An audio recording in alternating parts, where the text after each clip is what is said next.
Okay, so we're taking a look at like what we can come up with. Like what can we do here?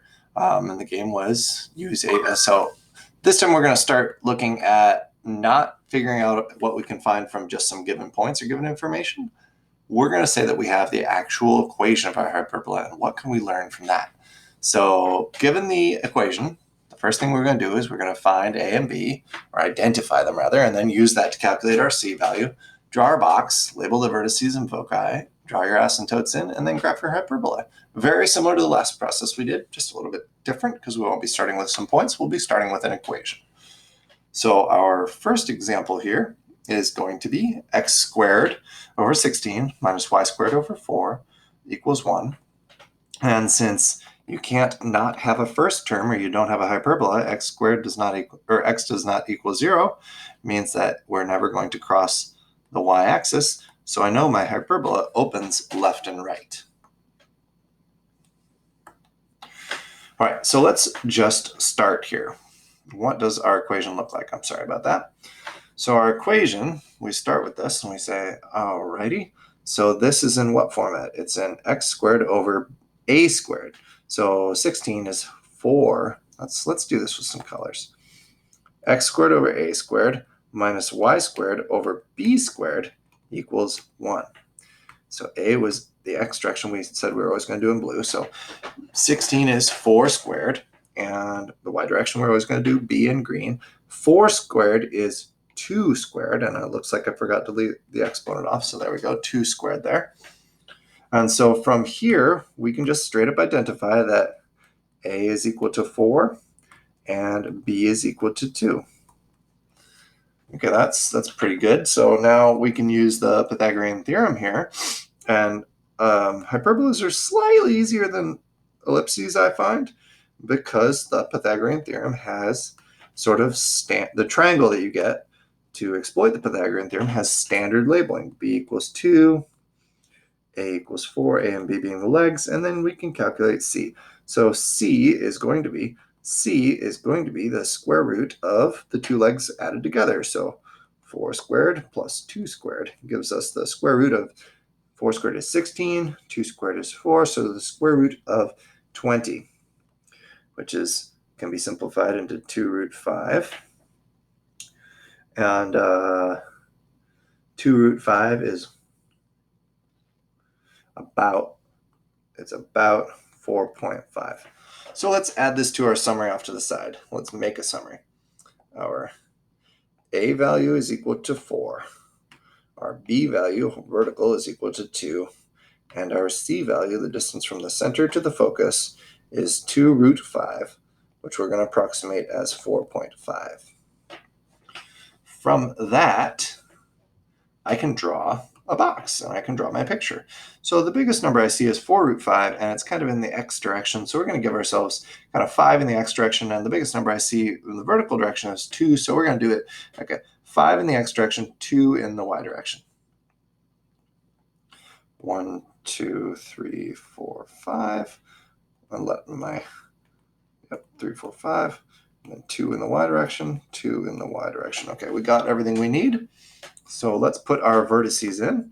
And our vertices, or do them in blue, why not? So our vertices, well, what do we know here? I haven't written one important thing. Since this is in the form where you know that the center of this thing is equal to 0, 0.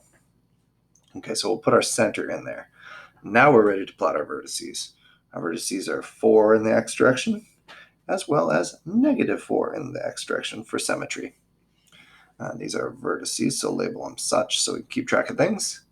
And then our B value goes vertical from the center 2 and down vertical from the center 2.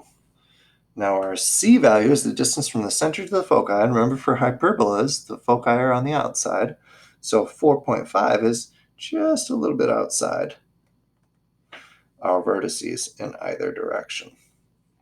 Okay, so now I can go ahead and draw my box through my A and B values that have been determined. Use that to draw my box.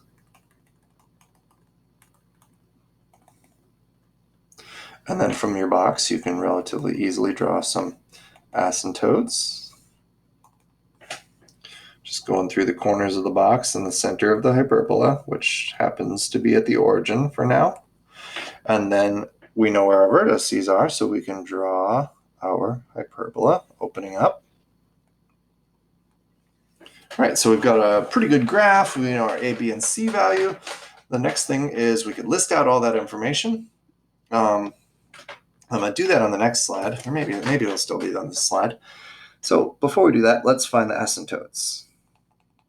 Let's do it sort of in hardest task to easier tasks. Anybody can look at those points and identify them, whereas asymptotes, that requires a little bit of calculation.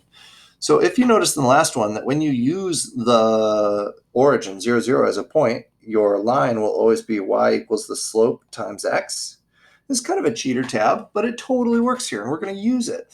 So we have to just consider our slope. And again, sort of the one with positive, I'm going to call L1, and the one with a negative slope going downhill, I'm going to call L2. And so the L1, our slope, so the asymptote going up, the slope is going to be rise over run. And so taking into account the directions we're rising and running, we are rising 2, we are running 1, 2, 3, 4, and we're going positive in both directions, so our slope is equal to 1/2. And then for the asymptote that's going down, L2, our slope is going to be rise over run. And in this case, from the center to get to, I like to look at this from the center to that point over there. That's good. You go, so rise positive and run negative. You could also look at it as going rising negative and then running positive to still get to another point on that same line. Either way you slice it. So my logic, which way do we rise? Well, we rise vertically and we go up 2, but then we actually have to go back to get to our point, this point right here that I just put up there in blue. That's not special, and I'm going to leave it there for fear of erasing some other stuff, but that's the point we're headed to. I lied. I erased it. You would go -4. So you have a slope of -1/2.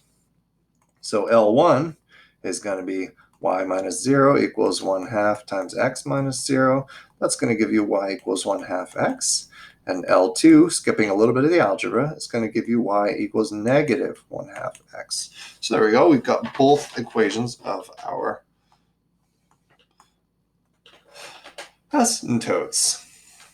So yeah, we've got enough room on this slide. Oops, sorry about that. To list everything out. The center, 0, 0, the vertices,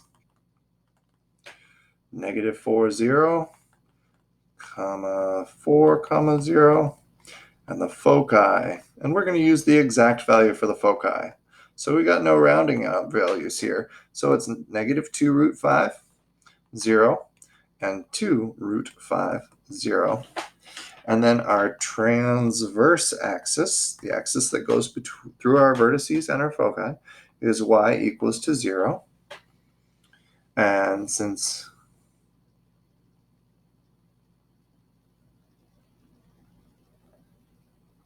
no, I'm sorry, my notes are wrong. I know better than that. I even wrote it up here and erased it at the beginning. X is not allowed to be 0. So the vertical y-axis is defined by x equals 0. Oh, I'm sorry. Don't listen to me. So yeah, the transverse axis is the x-axis, which is given by y equals to 0.